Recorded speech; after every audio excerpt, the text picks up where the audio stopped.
Mothers of Plaza De Mayo by Jenna Elvey. Background information.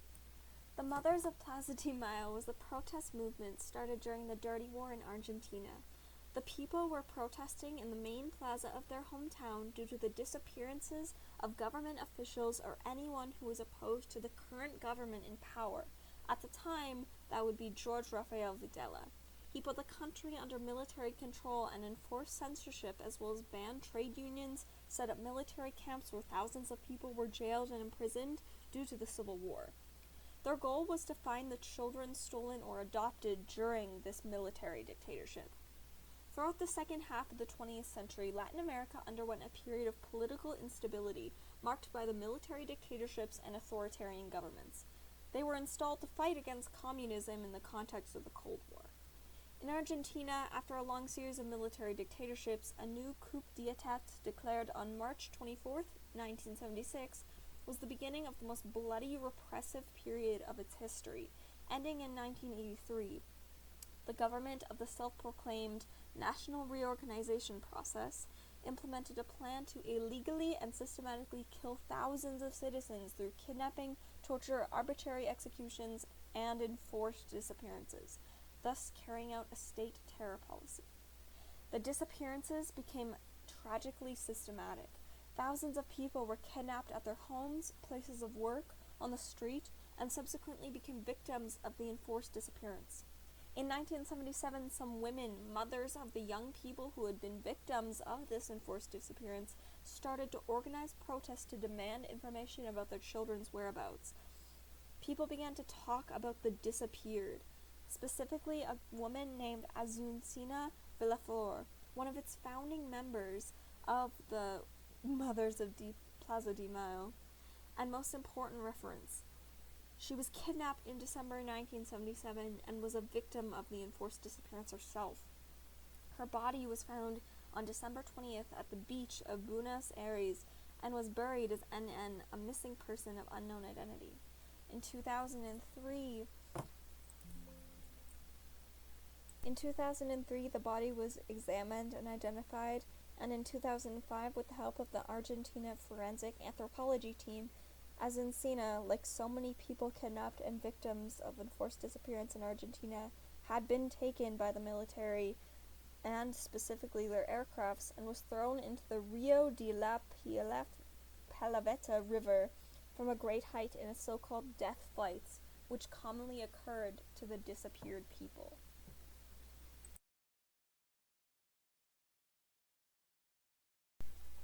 The citizens' response. The Mothers of Plaza De Mayo was the organization formed as the citizens' response.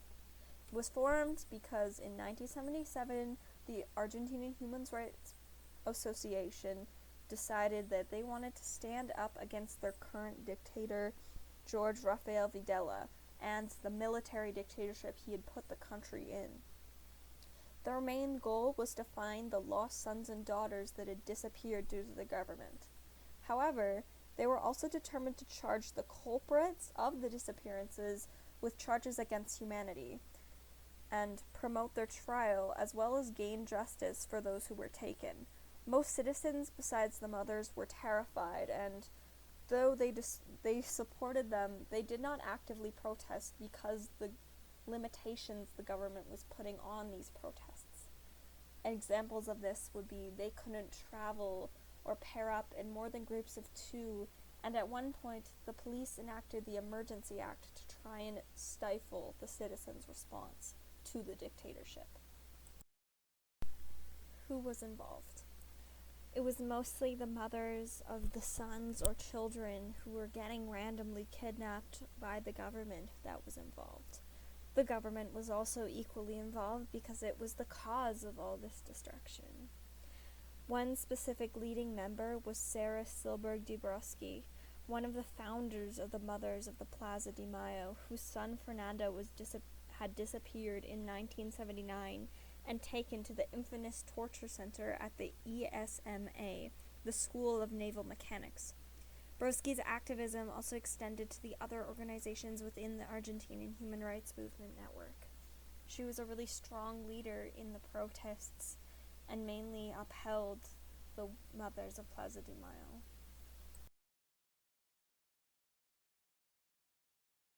What methods were used?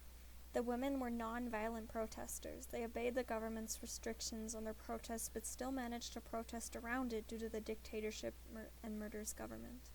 They attended formal marches and meetings to avoid the government's attempt at controlling the square, and would also adapt to the conditions they were given, such as anti-gathering laws or state emergency laws that prevented them from protesting in the square.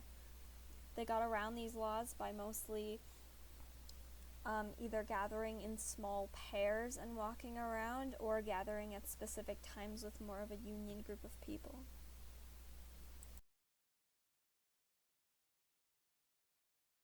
The government's response. In response, the government made laws against the protests, saying the women couldn't gather in more than a group of 2 while protesting. Despite this, the women just went around protesting in pairs. Later on, the government took 3 main leaders of the mothers, drugged them, and threw them in an aircraft to drown and die in the Atlantic Ocean. Despite this, more women took charge to lead the protests. Initially, the mothers began to boycott the square, staying there seated and awaiting the reappearance of their children until the police declared a state of emergency and forced them to leave. In September 1977, in order to provide themselves with an opportunity to share their stories with the other Argentinians, the mothers decided to join the annual pilgrimage to Our Lady Lujan, located 30 miles outside Buenos Aires. In order to stand out amongst the crowds, the mothers decided to wear their children's nappies, diapers, as headscarves. Following the pilgrimage, the mothers decided to continue wearing these headscarves during their meetings and weekly demonstrations at the plaza. One of them, they embroidered the names of their children and wrote "A live reappearance" on them.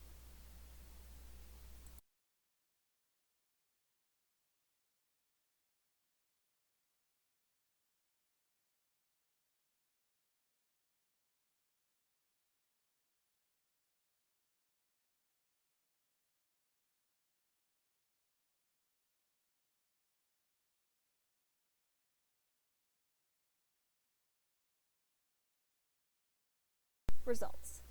The mothers' white headscarves became a symbol of courage and the relentless battle for justice. And they have largely succeeded in their original aims. As of 2016, more than 1,000 of the dictators, torturers, and killers had been tried and 700 sentenced. The women continue now to march 20 or so years later, protesting and gaining international support for the cause. And as of 1983, Argentina gained democracy once more, and their dictatorship was taken down. Link to liberalism. The women protesting were fighting for a lot of the modern-day liberalism principles and what they stand for, such as the right to free speech, the right to protest, and the right for government protection. These people were fighting directly against their government's authoritarianism and dictatorship control, and the ideologies opposing it. This is a similar difference in ideologies as Hitler in Germany. Some women even claiming to have survived the Holocaust but had their sons taken by the Argentinian government. It is people protesting against an authoritarian government, therefore the ideologies between freedom and democracy are opposed. Since 1977, every Thursday at 3:30 p.m., the Mothers of Plaza de Mayo walk around the Plaza de Mayo in the center of the city at Buenos Aires. The march is open to everyone who wants to join them. The mothers walk around the Plaza de Mayo, located in the center of the plaza, and wear the white headscarves as a symbol with which they have been identified for years, and demand to know the final fate of their children who are victims of the enforced disappearance during the civil military dictatorship. They continue to march on today and continue to fight for the right for liberalism.